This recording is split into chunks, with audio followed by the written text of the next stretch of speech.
안녕하세요. 강예치입니다. 오늘은 새로운 책 들고 나왔습니다. 김승우 회장님의 책인데요. 네, 이 책이죠. 돈의 속성. 이미 예약 판매로 베스트셀러가 된 아주 어마무시한 인기가 있는 그런 멋진 책이죠. 네.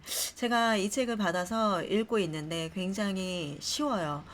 김승우 회장님 책이 여러 권이 나왔잖아요. 뭐 생각의 비밀, 김밥 하는 CEO, 그리고 알면서도 알지 못하는 것들. 이렇게 제가 다 읽었을 때 가장 쉬운 책이에요. 읽기가 그냥 술술술술 나가고, 그리고 이제 그 하나하나 소 주제로 굉장히 짤막짤막하게 다양하게 주제가 나와 있어요. 그래서 되게 그 지루하지 않고, 그리고 읽기가 굉장히 쉬워서 술술술술 넘어가더라고요. 이 책은요, 나오게 된 배경이 있어요. 예전에 영화관을 빌려서 김승 회장님이 일반 대중에게 돈의 속성이라는 주제로 강연을 하시고 이게 방송으로 촬영이 됐대요. 근데 이제 이런 그 편집본이 소개가 되고 유튜버들로 인해서 이 그 김승 회장님의 의도와 반대로 자꾸만 변형이 되고 그런 일이 생겼다고 합니다. 그래서 바로잡으려고 했을 때는 이미 그 유튜브 그 구독 수가, 조회수가 이미 1,000만을 넘긴 상태였대요. 그래서 지금이라도 늦지 않았다 하시면서 김승우 회장님 전달하려는 내용을 그래도 명확하게 책으로 정리해야겠다라는 생각을 가지고 이 책을 쓰시게 되셨어요.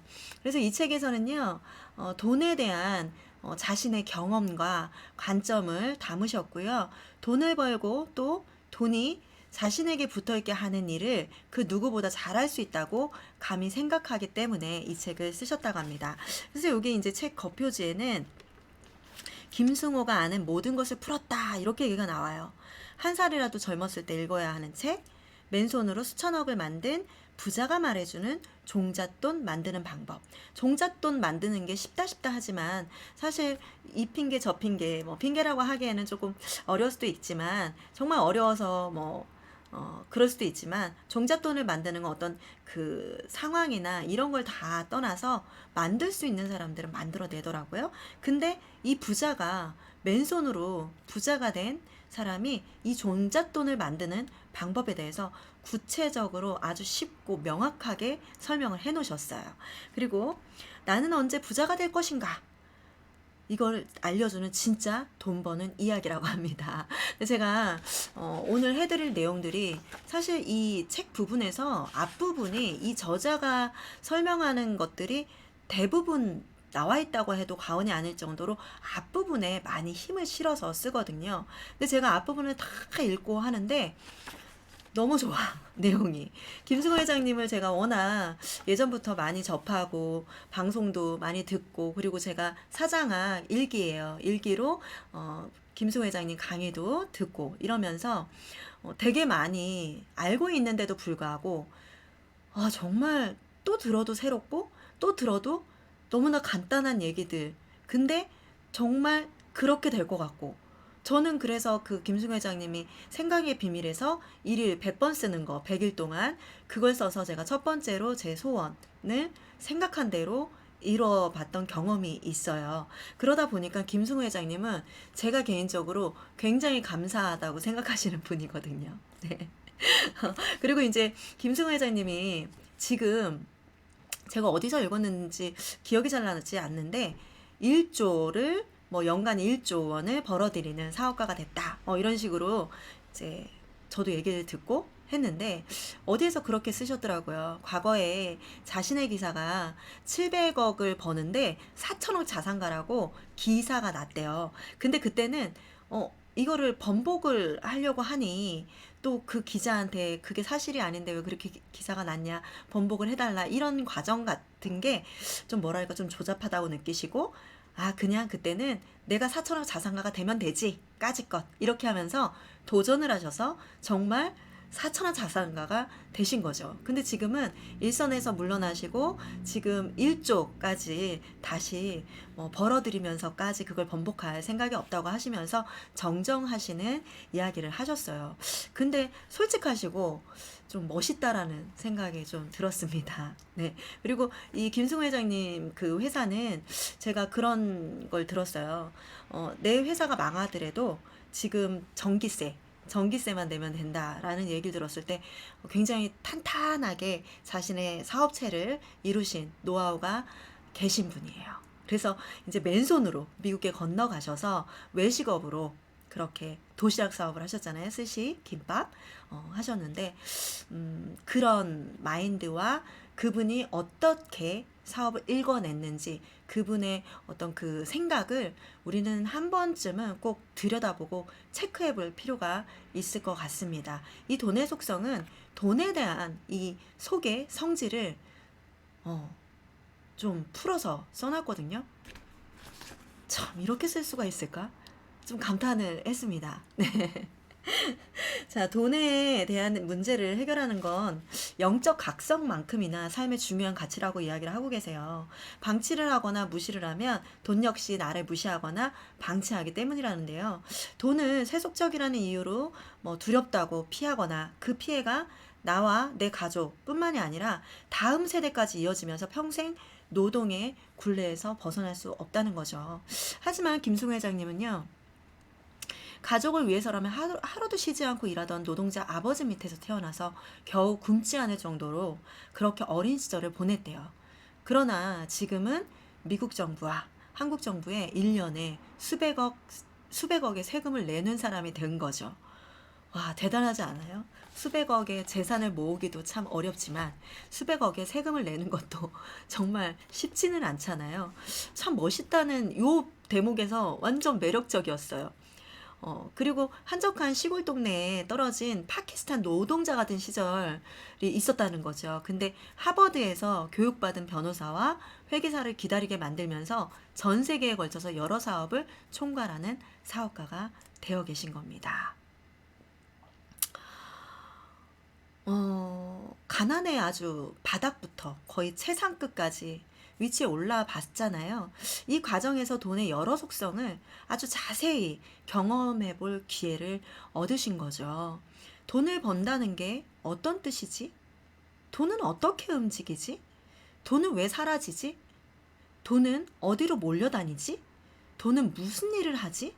돈은 어떤 흔적을 남기는지를 비교적 깊고 넓게 보일 수 있는 위치에 올라설 수 있게 된 거죠. 그래서 이 책이 나오게 된 계기가 된 거고요. 그리고 여기서 그렇게 말씀을 하셨어요. 돈의 5가지 속성과 부자로 살고 싶은 사람에게 필요한 4가지 능력에 대해 내용을 담고 있는데 돈의 5가지 속성으로는 돈은 인격체다. 돈은 규칙적인 수입의 힘이다. 돈의 각기 다른 성품, 돈의 중력성, 남의 돈에 대한 태도, 요걸 5가지 속성이라고 명칭을 하고 계세요. 그리고 부자가 되기 위한 필요한 4가지 능력으로는요. 첫 번째는 돈을 버는 능력, 두 번째는 모으는 능력, 세 번째는 유지하는 능력, 네 번째는 쓰는 능력을 다루셨어요. 그래서 다른 능력보다는 이 부분을 각각 배우고 이해해야 하는 것들을 강조하고 계십니다. 그리고 이제 전작인 생각의 비밀이라든지 알면서도 알지 못하는 것들에 나온 문장, 이런 유사한 표현들이 나올 수가 있대요. 중복된 표현을 할 수 있는 거는 어찌 보면 좀 이해를 구한다는 얘기도 이렇게 친절하게 써놓으셨어요. 왜냐하면 이제 자신이 경험했던 것들, 이런 것들이 계속해서 쌓인 거잖아요. 그러니까 과거에 있었던 얘기들은 어찌 보면 조금 겹칠 수가 있겠죠. 히스토리니까. 프롤로그는 굉장히 다양한 얘기들로, 프롤로그를 지금 이제 해드렸고, 작은 제목으로 되게 많이 나와 있어요. 근데 과거의 책과 좀 비교를 해보자면, 여기는 이제 투자에 대한 내용이 좀 많이 들어가 있어요. 주식이라든지, 아니면은 투자를 어떻게 해야 되는 거, 부자가 되려면 어떤 방법이 있는데, 그 중에 내 돈이 유동성을 띠지 않는 부동의 그런 돈을 계속해서 창출해내는 그런 것들로 바꿔야 되는데, 그 부분을 뭐 주식이라든지 투자라는 내용으로 많이 알려주셨어요. 그 전에서는 볼 수가 없었던 내용이었는데 저도 참 신선했거든요. 요즘 저도 이제 그 뭐 존니 대표님 여기 부자 되는 습관 이제 다음 책으로 해드리려고 준비를 해놨는데, 주식 투자에 대해서 좀 우리가 개념을 좀 제대로 알고 가야 될 것 같아서 저도 준비를 했거든요. 근데 요 책에서 먼저 접하니까 아주 쉽고 또 그리고 조금 더 관심이 생기는 것 같아요. 네. 우선 김승우 회장님은요, 돈은 인격체라는 이야기를 하셨어요. 제가 너무 중요한 내용이기 때문에 이렇게 반으로 적어놨거든요. 돈을 사람처럼 뭐 사고와 감정을 뭐 의지를 지닌 인격체라고 하면, 사람들은 누군가는 왜 인격체일까? 이건 생명이 아닌데 이렇게 받아들이기 힘들어도 하는데, 인격체란 뭐 스스로 생각하고 자아를 가진 개별적 실체를 뜻하기 때문인데요.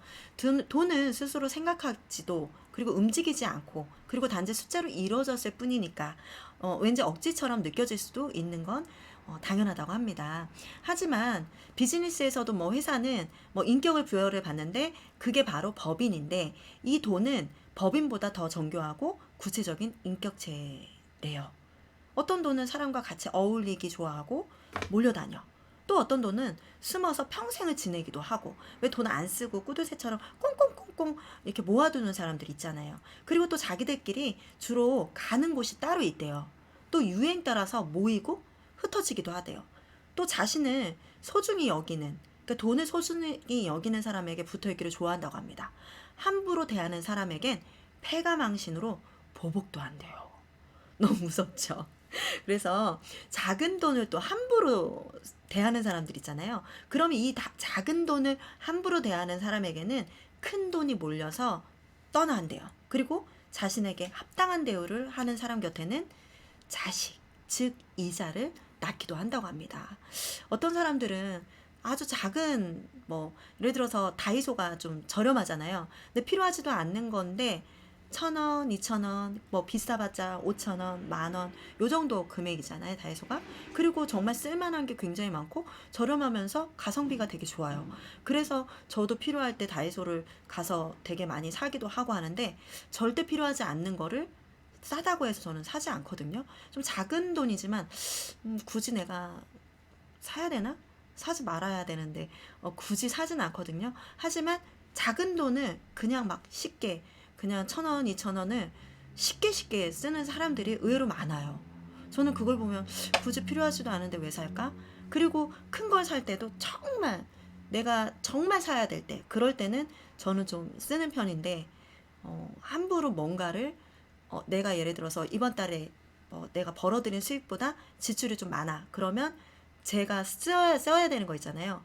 뭐 사치품이라든지 아니면 뭐 내가 지금 없어도 내가 갖고 있는 걸 가지고 그냥 예를 들면 옷 같은 거, 신발 같은 거 이런 거가 있다. 그럼 절대 안 써요. 그런 것들은 굉장히 철저한 것 같아요. 근데 그런 사람들에게 돈이 잘 붙어 있는다는 거죠. 그러니까 돈은 인격체가 가진 품성을 그대로 갖고 있기 때문에 함부로 대하는 사람에겐 절대로 다가가지 않는다고 합니다. 그래서 제가 지갑 속에다가 항상 돈을 이렇게 해서 이렇게 차곡차곡 이렇게 넣는다고 했잖아요. 여기 이렇게 항상 이렇게 돈이 항상 이렇게 깨끗하게 되어 있어요. 그리고 이제 같은 방향으로 되어 있고, 영수증은 항상 다 빼서 버리거든요. 이렇게 해서 돈이 좀 편안하게 쉴 수 있게 항상 이렇게 돈 관리, 지갑 관리를 하는 게 습관처럼 된 것 같아요. 네. 그래서 이런 돈의 특성 때문에 김승우 회장님은 돈을 인격체라고 부르신다고 합니다. 그러니까 이런 식으로 인격체처럼 대하다 보니까 풍족한 부를 이루고 성공하는 것, 요게 가능해졌다는 거죠. 그래서 돈을 스스로 감정을 가진 인격체로 대하고 돈과 함께 사는 법을 배웠대요. 그러니까 우리도 한번 이런 얘기를 들었을 때는 따라 해보면 좋죠. 벤치마킹 있잖아요. 저 같은 경우는 이런 게 딱 나오면 항상 벤치마킹을 바로바로 해버려요. 그러다 보니까 돈에 대해서 이 지갑 관리하는 습관이 딱 처음부터 생기더라고요. 관심이 가고 행동으로 바로 옮겨버리고 그게 날마다 그냥 익숙해지니까 그냥 내가 자연스러운 나의 일부가 돼버리는 것 같습니다. 그리고 돈을 너무 사랑해서 집안에 가두다 보면 집이 내 친구들아 이제 돈한테 얘기하는 거야. 아, 이 주인은 구두쇠야. 돈을 절대 쓰지 않아. 그러니까 여기 들어오면 숨이 막히고 답답해. 나가고 싶어. 들어오지 마 너희들도. 이러면서 돈이 더 이상 이 주인을 따르지 않는다고 합니다. 그리고 이 부자가 되는데 더 이상 협조도 하지 않는데요. 적당히 가치 있는 곳에 돈도 쓰고 그리고 대우를 해주고 그러면 감동을 해서 다른들도 돈도 야 우리 주인 진짜 멋져 하면서 나한테 와 우리 집으로 와 하면서 돈을 더 끌어 모은다는 거예요. 술집이나 도박 같은 걸로 자신을 돈을 이용을 하잖아요. 그러면 비참한 마음에 등을 확 돌려버린대요. 그래서 예를 들면 뭐 복권이 나쁘고 이런 건 아니지만 김승우 회장님은 항상 그런 말씀을 하세요. 복권으로 당첨된 돈보다 내가 정말 일궈서 돈을 벌어들인 수익이 탄탄하다. 그 돈은 나한테 없어지지 않는 돈이다라는 말씀을 하실 정도로 내가 벌어서 내 돈을 벌었을 때 그게 방법을 알기 때문에 다시 차곡차곡 이렇게 꾹꾹꾹 눌러져서 이렇게 기둥이 탄탄해진다는 거죠. 근데 이제 복권을 만약에 당첨이 됐어. 벌어봤던 어떤 경험이 없는 사람들은 지킬 수 있는 능력이 없다는 거죠. 그래서 이 돈은 뭐 자기가 유흥비로 나간다거나 아니면 흥청망청 쓴다거나 누군가한테 요게 살살살살 하시는 분들에게 사기를 당한다거나 이런 식으로 해서 금방 없어지고 오히려 더 불행한 일로 역전이 될 수 있는 상황이 된다는 거죠. 그래서 돈을 감정을 가진 실체라고 생각을 하는데 뭐 사랑하되 지나치면 안 되고 품을 때 품더라도 가야 할 땐 보내줘야 한다는 거죠. 그리고 절대로 무시하거나 함부로 대해서는 안 된다고 합니다. 보내줄 때는 예를 들면은 내가 이제 지갑 속에 현금을 딱딱딱 이제 모아둔 거를 쓰게 되는 때가 있잖아요. 그러면 이렇게 쓰는 거죠. 아 정말 몇 배로 더 지금 잘 가고 그리고 더 많은 친구들하고 또 와 이러면서 보내주는 거예요. 그리고 저는 어떤 생각을 하냐면 또 벌면 되지 뭐 이렇게 생각을 해요. 그러면 기분이 조금 찝찝하고 내가 예를 들어서 뭐 어느 자리에 가서 돈을 써야 되는 자리야. 근데 뭐 뿜빠이를 해야 될 때도 있고 뭐 이렇잖아요. 근데 내가 오늘은 이러이러한 것 때문에 기분 좋게 한턱을 내야겠다. 이렇게 하면 기분 좋게 그 돈을 쓴다는 거죠. 그러면 해빙에서도 나온 것처럼 오늘 내가 누군가에게 한턱을 낼 수 있는 돈이 있어서 기분이 좋았다. 함께하는 시간이 즐거웠다 하면서 그 밑에는 느끼는 감정에는 부자가 된 기분이었다. 예를 들어서 10만 원을 썼어. 내가 10만 원을 친구들에게 한턱을 낼 수 있다니 부자가 된 기분이었다. 이렇게 쓰면 더 풍요로운 마음으로 더 많은 것들을 끌어당긴다고 했잖아요. 그래서 주저하고 싶은 마음들이 많이 사라졌다. 이러는 댓글들도 되게 많이 봤거든요. 이런 식으로 존중하면서 감사하면서 이제 쓸 때는 쓰라는 거죠. 그러면 그런 사람에게는 돈을 벌 수 있는 기회가 더 많이 다가오고 또 돈이 들어왔을 때는 계속 보호하려 한대요. 자신의 주인을. 그래서 작은 돈을 절대로 함부로 하지 않게 되고 큰 돈은 마땅히 보내야 할 곳에 보내주게 된다고 합니다. 돈을 인격체라고 생각을 하면. 그리고 이런 거 있잖아요. 사치하거나 허세를 부리기 위해서 친구를 이용하지 않고 좋은 곳에 친구를 데려다 주려 할 것이기 때문에 더 좋은 일이 생긴다는 거죠. 돈이 인격체라는 것을 알아차리고 받아들이는 순간부터 여러분을 평생 부자 인생길이 열리게 해준다는 거죠. 너무 좋은 얘기인 것 같아요. 좀 이렇게 해서 명확하게 정리가 되는 것 같죠. 돈은 인격체다. 여기서 또 김승우 회장님이 되게 중요한 얘기를 하셨어요. 일정하게 들어오는 돈의 힘에 대해서 설명을 하고 계시는데요. 예를 들어서 1년에 수입이 5천만 원인 사람이 있는데 이 사람은 매달 일정하게 400만 원을 벌어들여. 근데 또 이 사람이 A라는 사람이고 B라는 사람은 어느 때는 갑자기 1,000만 원을 넘게 버는데 어떤 때는 한 푼도 벌지 못해요. 그러면은 두 사람이 모두 매년 5천만 원의 수입이 생기지만 돈의 힘은 서로 다르다는 거예요. 그 이유는 뭐냐면 예를 들어서 우리가 농사를 짓는데 필요한 강수량이 1000ml라고 가정해 보면 봄에 한번 500ml를 퍼붓고 가을에 한번 500ml를 퍼붓는다면 그 땅에서는 농사를 지을 수가 없대요. 홍수 아니면 가뭄이기 때문이죠. 대신에 하루에 10리터, 10ml라도 꾸준히 매일매일 물이 비가 내리거나 물을 주면 이게 상당히 좋은 결실을 맺을 수 있다는 거죠. 그래서 요게 어떤 기업 운영도 마찬가지라는 거예요. 가장 중요한 것은 현금 흐름이라는 거죠.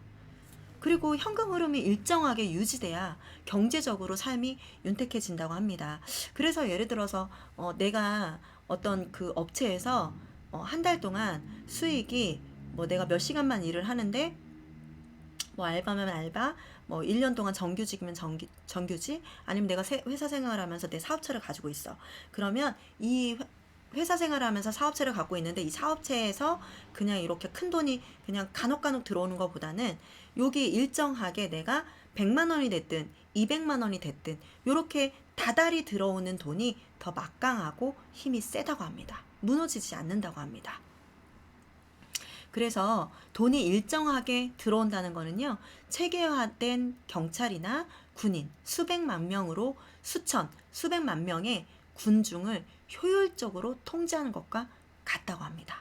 이 흐름이 거친 인생을 통제할 수 있는 상태를 만들어 준다고 합니다.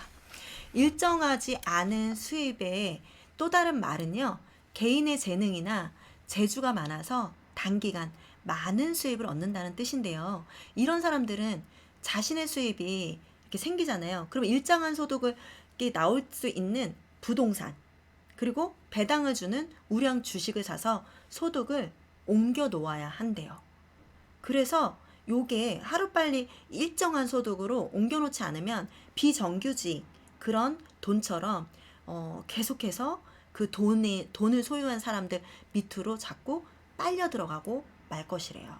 그러니까 이게 뭐냐면 금방 내가 예를 들어서 연예인들도 그런 얘기를 했잖아요. 수입이 일정하지 않기 때문에 자꾸만 연예인들이 사업체를 하나 만들고 그러면서 거기서 정기적으로 들어오는 돈을 만들고 하는 사례들을 굉장히 많이 봤어요.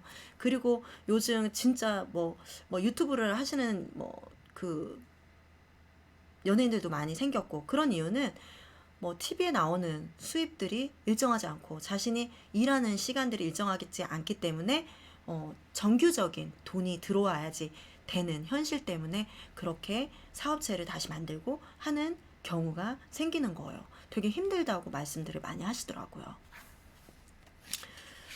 그래서 고정적으로 나올 수 있는 수입의 힘, 요게 굉장히 강력하다고 하니 여러분도 그런 것들을 준비를 해 놓으시면 좋을 것 같아요. 그리고 아까 말씀드린 것처럼 빨리 내가 투자할 수 있는, 고정적으로 내가 이자가 자식을 낳아줄 수 있는 그런 이윤을 창출할 수 있는 투자를 하시는 게 좋을 것 같다는 이야기를 하십니다. 여기서 이런 얘기가 나와요. 리스크가 클 때가 리스크가 가장 작을 때다. 우리가 어떤 투자를 하거나 뭐를 할 때 리스크가 너무 커서 진짜 겁내잖아요. 근데 워렌 버핏은 이렇게 말씀을 하셨대요. 굉장히 유명한 말인데, 남들이 욕심을 낼 때 두려워하고 남들이 두려워할 때 욕심을 내야 한다. 남들이 욕심을 낼 때 두려워해라. 그럼 뭘까요, 이 얘기가? 모두가 두려워하는 지점을 리스크가 줄어든 상태로 보는 거예요. 예를 들면 막 두려워서 투자를 안 해. 그때 뭔가 폭락을 하고 그리고 싸게 살 수가 있잖아요. 요때가 리스크가 줄어든 상태라는 거예요. 내가 싸게 살 수가 있는 상태니까.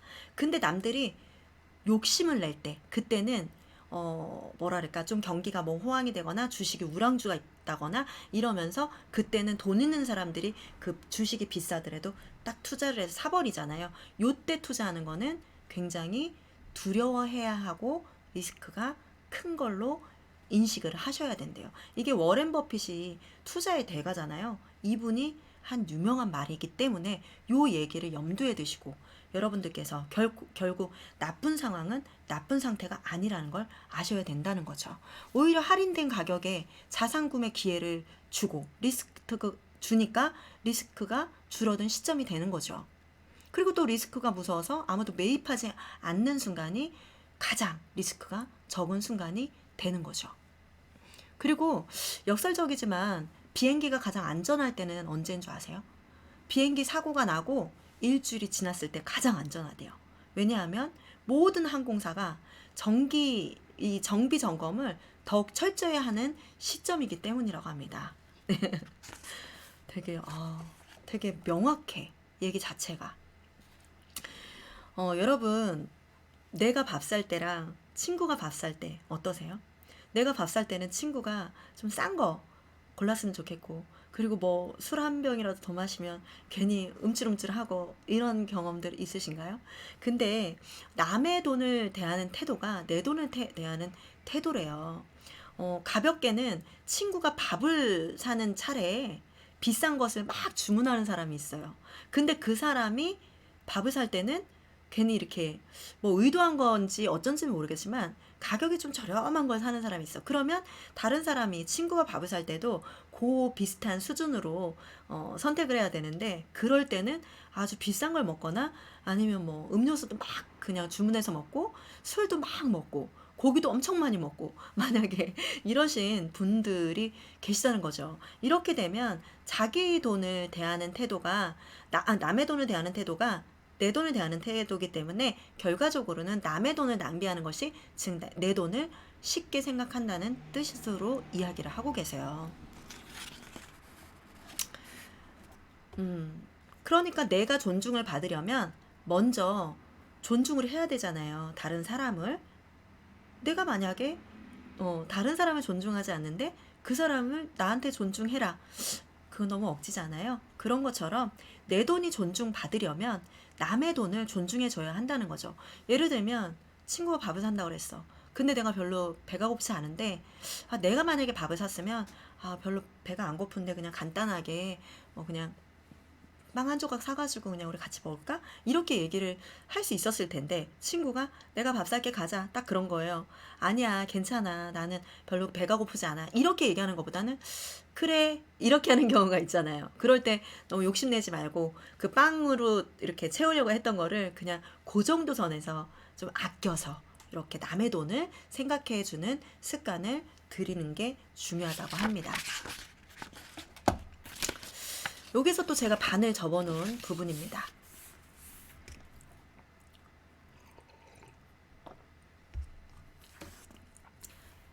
여러분, 빨리 부자가 되고 싶으신가요?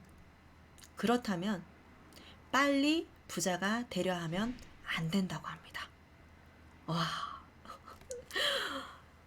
그 이유는요, 빨리 부자가 되려는 사람들은요, 부자가 되려는 사람들이 가장 많이 하는 실수는 빨리 부자가 되려는 마음을 갖는 것이래요. 그 이유는 빨리 부자가 되려면 뭐가 생겨요? 욕심이 생기죠. 그러면 내가 욕심이 생기면 판단력이 흐려져요.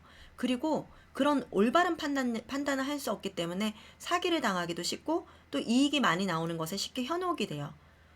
그러면 귀가 쫑긋해가지고 바로 뭔가 크게 어떻게 될 것처럼, 그게 빚이 있고 내가 갑자기 돈이 빚이 있는 상태에서 갑자기 어디서 생겼어. 그럼 이 돈으로 이 빚을 갚으면 오히려 날 텐데, 투자도 모르는 사람이 누군가가 쏙쏙쏙 하는 걸로 그래, 그러면은 요렇게 해서 내가 요것도 갚고 내가 얼마 더 큰 이익을 보겠다.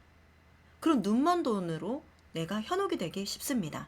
그렇기 때문에 빨리 부자가 되려고 하는 건 내가 올바른 판단을 할 수 없기 때문에 마음이 급해서 리스크를 살필 수도 없고 감정에 따라서 투자를 하게 되기 때문에 결국 모든 결말은 실패로 끝나게 되는 거죠. 만약에 운이 좋아서 크게 성공을 했다고 해도 다시 실패할 수밖에 없는 모든 조건을 가진 자산과 인연을 만들게 된대요. 무리한 투자나 많은 레버리지를 사용하는 버릇을 버리지 못하고 힘이 약한 재산만 가지고 있기 때문이라고 합니다. 그래서 빨리 부자가 되는 유일한 방법이 빨리 부자가 되지 않으려는 마음을 갖는 것이라고 합니다. 자수성가의 길을 걷는 사람이라면 나이 40에 부자가 되는 것은 너무 빠르대요. 20대, 30대에 빨리 부자가 된 젊은이들도 그 부를 평생 가져가기가 손에 꼽힐 정도라고 하는데, 그래서 부자가 되기 가장 좋은 나이는 김승우 회장님은 50세 이후라고 이야기하고 계시거든요. 왜냐하면 젊은 시절에는 부자가 되면 부를 다루는 기술이 부족하고 또 투자로 얻는 이익이나 사업으로 얻는 이익이 더 눈에 보여서 모으고 유지하는 능력이 가진 재산에 비해서 약해진대요. 결국은 다시 가난해질 확률이 높다는 거죠. 그래서 이게 어떤 마음이 본질이냐면, 빨리 부자가 되려는 마음은 누구와 나를 비교하고 있거나 주변에 나를 과시하고 싶어하는 마음이 본질이래요. 저 이 얘기 듣고 정말 깜짝 놀랐어요. 어쩜 이렇게 명확하고 아주 쉽게 간단하게 어쩜 이렇게 들킨 것 마냥 이렇게 글을 쓰셨지? 어떻게 이렇게 자세히 아시지? 정말 이렇게 해보고 싶어서 빨리 부자가 되고 싶었던 마음들을 정말 많이들 가져보셨을 거예요. 그쵸? 그래서 부는 차근차근 집을 짓는 것처럼 기둥도 세우고 땅도 파서 밑에 철근을 뿌리 깊게 내리고 그러면서 기둥을 세우고 아주 견고하게 차근차근 짓는 것처럼 쌓아 나가야 한다고 말씀하고 계세요. 죽어라고 절약해서 종잣돈 1,000만 원이나 혹은 1억 원이라도 만들어서 욕심을 줄이면서 자산을 점점 키워서 그 자본 이익이 노동을 해서 버는 돈보다 많아지는 날, 예를 들면 투자를 했어. 내가 종잣돈을 1,000만 원이나 1억 원 정도를 모았어요. 그리고 나서 내가 정말 욕심도 버리고 그러면서 계속 내가 줄여서 자산을 점점 많이 키웠어요. 이게 어찌 보면 투자를 잘 한 거겠죠? 근데 이 이익이 발생을 했어요. 근데 내가 날마다 나가서 노동을 해. 요거 버는 거보다, 예를 들어서 내가 노동해서 버는 게 200만 원이야. 아니면 300만 원이야. 이거보다 이 수익이 300만 원을 내가 벌고 있으면 300만 원 이상의 가치로 계속해서 흑자가 나고 있어. 그러면 이때부터가 내가 부자가 된 날이고 경제적 독립 기념일이라고 합니다. 이 얘기 들었을 때 와, 정말 너무너무 기쁠 것 같은 거예요. 네. 그래서 부자가 되는 사람은 절대로 다시 가난해지지 않고 부가 대를 이어서 발전해 나갈 수 있다고 하는 거죠. 이것이 가장 빨리 부자가 되는 방법이라고 합니다. 여러분 진짜 완전 명확하죠? 대단하세요. 여기서 이제 제가 2군데를 또 중요하다고 이렇게 접어놨는데 이거를 조금 짧게 설명을 드리고 마무리하도록 하겠습니다. 내용이 너무 값져요. 세상에. 아이고. 됐죠? 여러분은 다른 사람을 부를 때 그 앞에서 호칭을 높여서 하시고 그분이 보지 않을 때 어떻게 호칭을 하시나요? 김승호 회장님은요, 다른 이를 부르는 호칭에 따라서 내게 오는 운이 바뀐다고 하고 있습니다.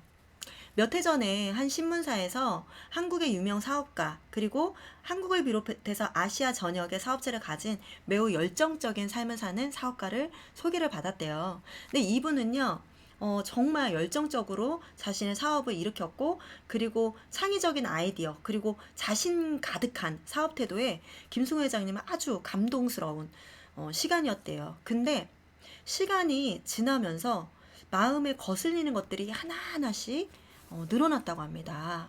자, 늘어난 그 내용이 어떤 거냐면, 자신이 얘기를 할 때는 눈이 막 번쩍이면서 동성한 사람들에게 모든 집중을 받으면서 그 얘기에 막 빠져가지고 자신이 얘기하는 걸 즐겼대요.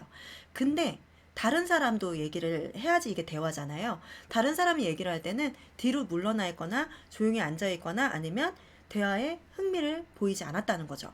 그리고 또 대화 도중에 나오는 유명인들, 자신과 이제 친분이 있었겠죠.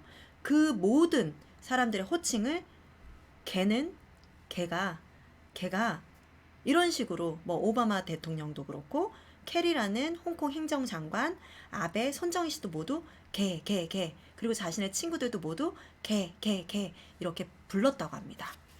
부하 직원도 뭐 마찬가지고 물론 자신의 사업 영역과 친분이 있으니까 자랑하려는 뜻이었겠지만 만약에 김승우 회장님이 자리에 없었으면 자신도 걔는 이런 식으로 불릴 것이 뻔했다는 생각을 하게 된 거죠.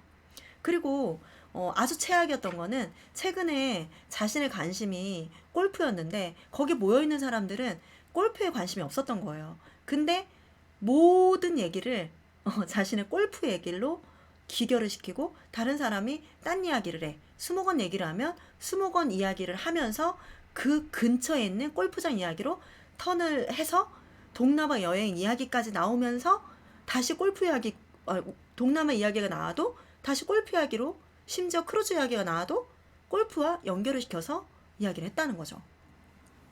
그러니까 이 사람이 열정도 대단했고 사업적 재능도 더 이상 빛을 못하게 됐었고 그리고 어찌 보면 사업에서는 성공했지만 더 이상 정말 좋은 친구가 한 명도 남지 않았을 것 같아 안타까운 마음이 들었다는 거죠.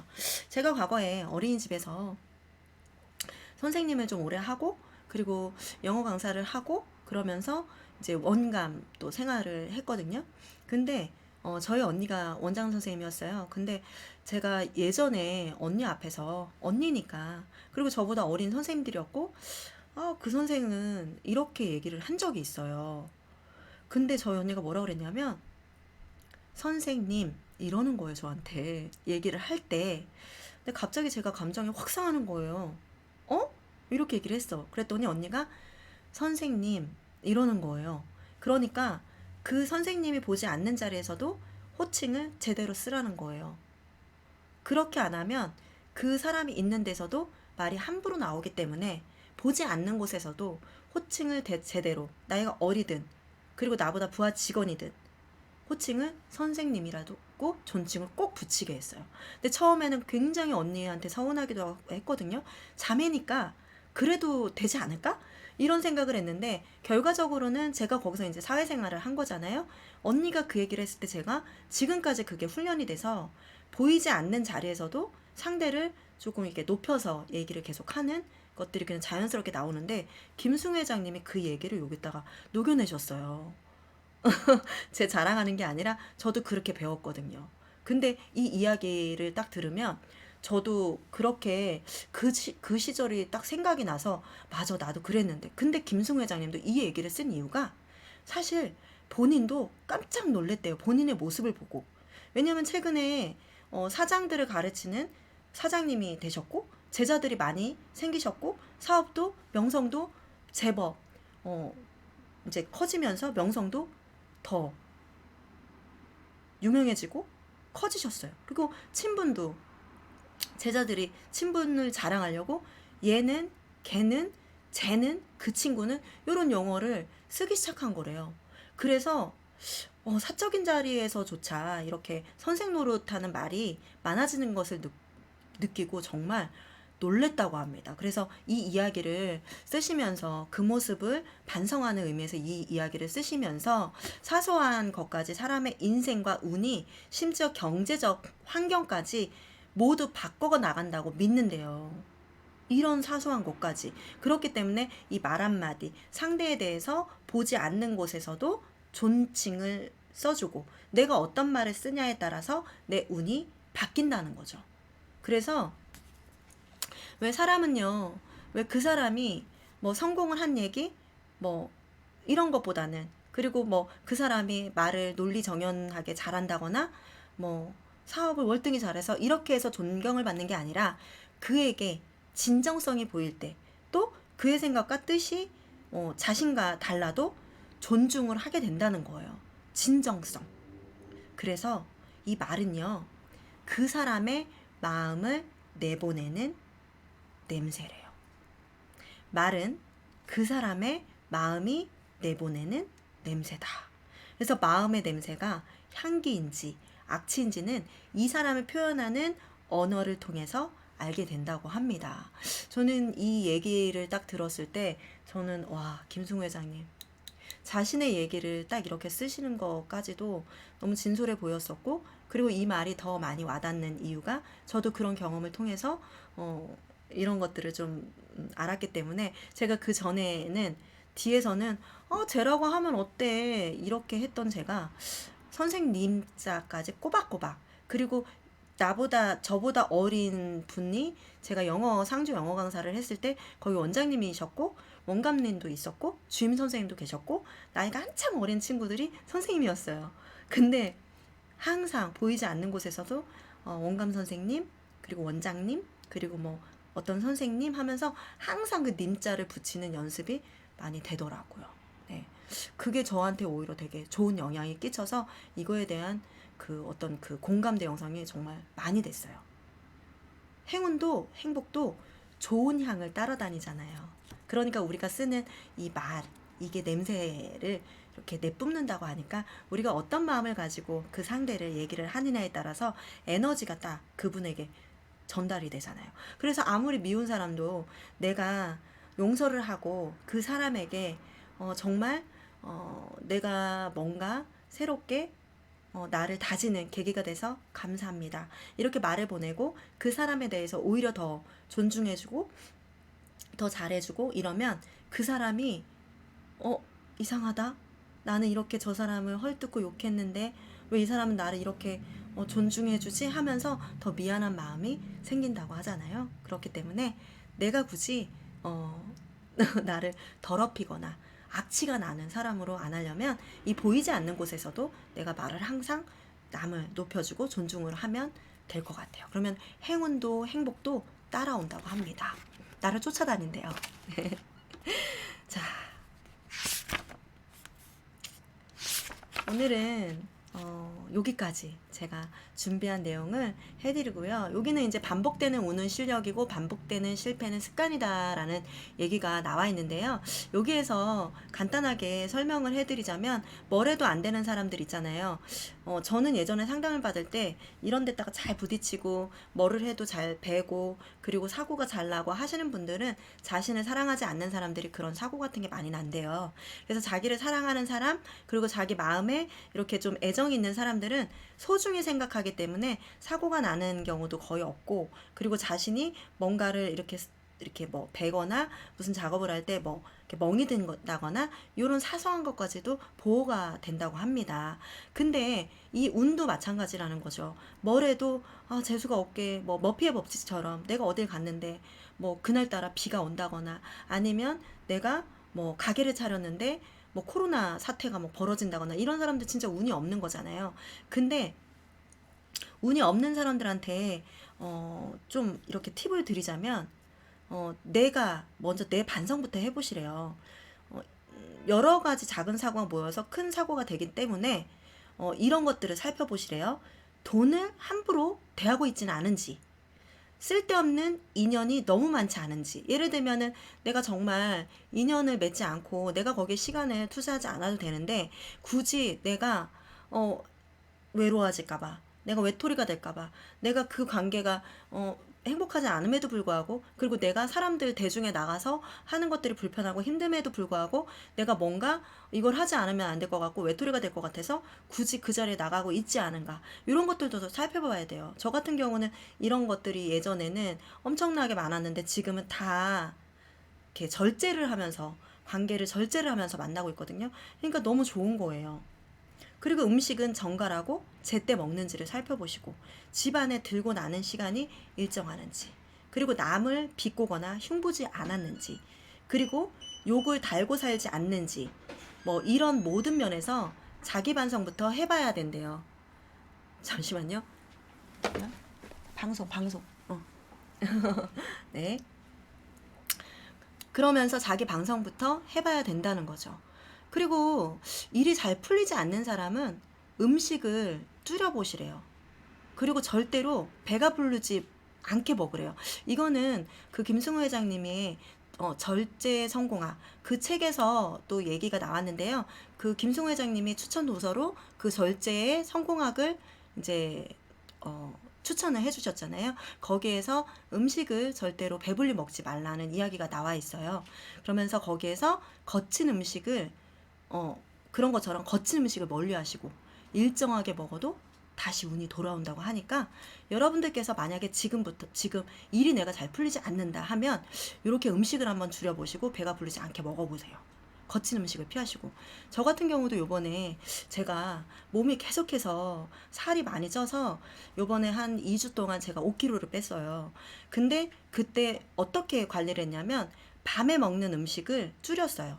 그리고 그때 먹는 음식을 채소로 먹어주고, 그리고 물을 3리터 이상을 먹어주고, 아침과 점심때, 그리고 아침에 제가 과일을 많이 먹어주고, 점심때는 밥을 먹어줬거든요. 그러면서 그렇게 좀 조절을 하고 났더니 제가 밤에 야식을 먹고 술을 마시고 이렇게 했던 것들이 굉장히 많이 절제가 됐어요. 그래서 지금 술을 끊었거든요. 그러니까 더 좋은 것 같아요. 그러니까 그렇게만 하더라도 운이 다시 돌아온다고 여기 팁이 나와 있어서 깜짝 놀랐어요. 저는 운이 계속해서 들어올 수밖에 없는 사람인가 봐요. 제가 생각할 때 이 운은요, 자기가 만드는 것 같아요. 제가 방송에서도 여러 차례 얘기를 한 적이 있는데 운은 자기가 만드는 것이다 라고 얘기를 했던 게 기억이 납니다. 이것이 시작이라는 거죠. 그래서 몸이 가벼워지고 운동을 하고 싶어지고 또 걷고 움직이다 보면 생각이 맑아진대요. 그러면 그때 욕심과 욕망을 구분을 할 줄 알게 된다는 거죠. 그러니까 판단을 할 수 있게 되는 거죠. 왜? 정신이 맑아지기 때문에. 그러면 대중이 움직이더라도 참을 수 있게 된대요. 그리고 홀로 반대편에 딱 서 있어. 나 혼자 반대 의견에 서 있어. 그래도 두려움을 통제할 수 있게 된다는 거죠. 그러니까 이걸 보면 저는 정신력이 강해지고 단단해지는 것 같아요. 왜냐하면 내 자신을 절제를 해서 내가 내 자신을 극복해낸 거잖아요. 그것만큼 정말 나만큼 강한 적이 없잖아요. 그 적을 내가 물리쳤기 때문에 이런 것들, 이런 두려움들을 통제할 수 있게 되는 것 같아요. 그러면 이런 많은 인연 속에 가려졌던 진정한 친구는 이때 나타난대요. 진짜 이때 나타난대요. 맞지 않나요? 진정한 내 모습이 나타나니까. 이때부터는 모든 것이 잘 풀리고 건강도 재물도 인연도 얻게 된다고 합니다. 여기 운 좋은 사람들 이야기가 나오기는 하는데 우선은 요 팁까지 알려드리고 여러분 내용이 정말 명확하고 정말 쉽게 술술술 그냥 읽게 나오셨어요. 그래서 지금 제가 읽었던 생각의 비밀, 지금까지 김송 회장님 책 중에서 이 책이 제일 쉬워요. 근데 진짜 하나하나 다 건질 내용이에요. 최고예요. 정말 감사하다는 생각이 듭니다. 내일도 이 돈의 속성 가지고 찾아올 거고요. 세상의 부자가 말하는 돈에 대한 모든 것, 오늘 돈에 대해서 일부 방송 여기까지 마무리하도록 하겠습니다. 여러분 오늘 함께 해주셔서 감사하고요. 모든 좋은 일이 눈사태처럼 일어나시는 그런 나날이 되시길 바라겠고요. 김승우 회장님이 해주셨던 말 중에 한 가지, 세상 좋은 말 모두 모아서 반사입니다. 여러분 감사합니다. 안녕히 계세요. 안녕. 네.